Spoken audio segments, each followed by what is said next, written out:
আজকে একটা 6 কেবি IPS servicing করতে আসছি। এই যে আইপিএসটা দেখেন, আজকে 2 বছর ধরে আইপিএসটা চলতেছে, আল্লাহর রহমতে কোনো সমস্যা হয় নাই এই পর্যন্ত। 5টা ব্যাটারি আছে এইখানে। তো হঠাৎ করে আমার এক বড় ভাই বললো যে ভাই আমার আইপিএসটা একটু সার্ভিসিং করে দেন, আমার বাসায় আসেন। তো আমি আজকে ওনার বাসায় আসলাম আইপিএসটা দেখার জন্য। দেখতেছি মোটামুটি আইপিএস এখনো ঠিক আছে, ব্যাটারিও ঠিক আছে, সব কিছুই ভালো চলতেছে। একটু চার্জের এম্পিয়ারটা কম ছিল, হালকা একটু এম্পিয়ার বাড়াই দিছি। তো বড় ভাই এই আইপিএস দিয়ে কি চালায় সেটা আপনাদের মাঝে একটু বলবে আর কি। আপনারা একটু শুনেন যে বড় ভাই আইপিএস দিয়ে কি চালায়, ঠিক আছে? আর আইপিএস এর সার্ভিসটা কিন্তু এটাও বড় ভাই বলবো।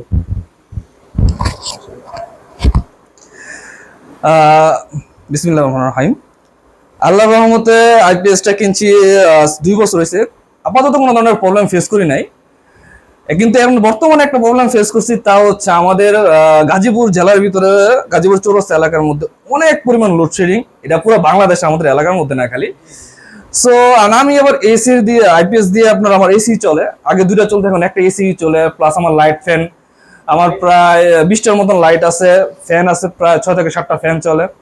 সো বর্তমানে যেই পরিমাণ লোডশেডিং হয় বা ব্যাটারিটা চার্জ হয়ে শেষ করতে পারে না, যার কারণে বেড়ে ডাক দিলাম যে আসলাম, আসেন নিয়ে এসে করলাম যে দেখেন সমস্যাটা কি। আসলে বললো যে কোনো প্রবলেম নাই, বাট মেন সমস্যা হচ্ছে আমাদের চার্জিং স্পিডটা লো ছিল। যখন আমি আইপিএসটা কিনছি 2022 সালে, তখন আমাদের দেশে কারেন্টের কোনো প্রবলেম ছিল না, যার কারণে চার্জিং স্পিডটা বাড়াই দিনে মাত্র 8 এম্পিয়ার দেওয়া ছিল।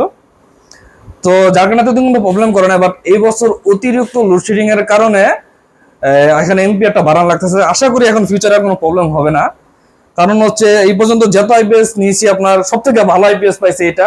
আমি এখানে আমার মিনিমাম ম্যাক্সিমাম লোড আমি 4000 4500 ওয়াট পর্যন্ত টানি, কোনো প্রবলেম আজ পর্যন্ত ফেস করি নাই।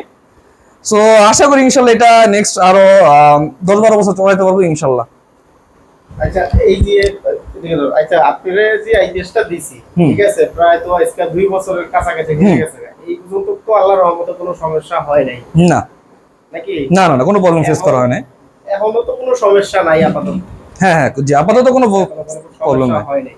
এখন হলো এটা হলো যে কারেন্ট লোডশেডিং একটু বেশি যায় দেখে, মানে লোডশেডিং বেশি যায় দেখে একটু প্রবলেম, চার্জের এম্পিয়ারটা হ্যাঁ, এটা বাড়াই দিছি। এখন দর্শকের উদ্দেশ্যে কিছু বলেন, আর আমার ব্যবসায়ী কি আর একটু বলে দেন যে কাস্টমার একটু বলেন।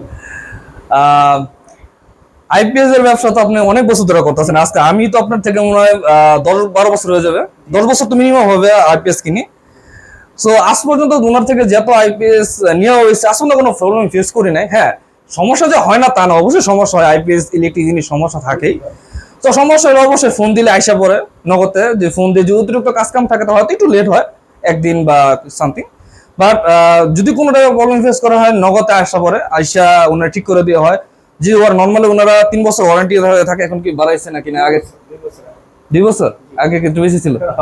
আচ্ছা ঠিক আছে, এখন 2 বছর ওয়ারেন্টি আছে। সো 2 বছরের মধ্যে কোনো কিছু যদি হয় তো ওনারা ওয়ারেন্টির সাথে অবশ্যই সার্ভিস করে দিবে, যা যা প্রয়োজন ওনারা করে দিবে। আর হচ্ছে আজ পর্যন্ত ওনার থেকে যারা যা আইপিএস নিয়েছে, আমি সহকারে আর অনেক আমার এলাকার আশেপাশে মানুষ নিয়েছে, প্রত্যেকে থেকে ভালোই শুনছি, আজ পর্যন্ত কেউ খারাপ বলে নাই। সো আশা করি আপনারা যদি কেউ নিতে চান ফিউচারে, আশা করি আপনাদের লাভ হবে সকলের। আসসালামু আলাইকুম।